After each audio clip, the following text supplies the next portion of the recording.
గత ప్రభుత్వ నిర్లక్ష్యంతో రైతులు ఇబ్బందులు పడ్డారన్నారు మంత్రి జూపల్లి కృష్ణారావు.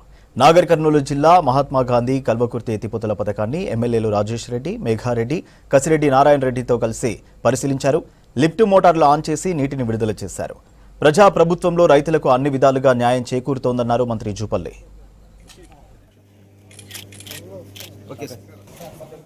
గత ప్రభుత్వాలు అంతకుముందు ప్రభుత్వం మొత్తం కలిపి ఇచ్చినటువంటి ఆయకట్టు 4,60,000 ఎకరాలు. ఈ 4,60,000 ఎకరాలకు సరిపోయినటువంటి మోటార్స్ లేవు, కెనాల్ క్యారింగ్ కెపాసిటీ లేవు. ఆనాడున్న ముఖ్యమంత్రి కేసీఆర్ గారికి, ఆనాడున్న ఇరిగేషన్ శాఖ మంత్రి హరీష్ రావుకు నేను పదే పదే చాలా సందర్భాలు చెప్పడం జరిగింది. ఏంటంటే దీని పూర్వాపరాలు కూడా తెలియాల్సిన అవసరం ఉంది. అయితే కెనాల్ క్యారింగ్ కెపాసిటీ కూడా 2,50,000 ఎకరాలు మొదలు పెట్టడం జరిగిందో అంతే ఉంది.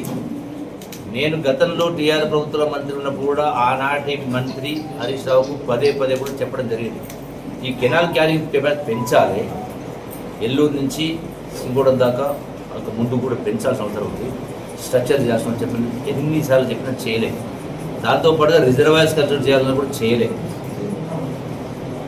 ఈరోజు నడుస్తున్నది 3 మోటార్లు, మిగతా 2 మోటార్లు కాలిపోయి 6 సంవత్సరాలు, 5 సంవత్సరాలు, 4-5 సంవత్సరాల పైన వస్తాం.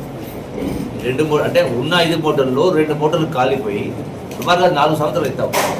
ఇలా గొప్ప గొప్ప మాటలు చెప్పేటువంటి హరీష్ రావు అయినా ఇంకోరైనా కేసీఆర్ అయినా ఈ ప్రభుత్వం కల్వకుర్తి దాని గురించి ఇంకో దాని గురించి నీటి కోసం ఈ ప్రభుత్వం చేస్తున్న కింద తప్పుడు ప్రచారం చేస్తూ ఉంది.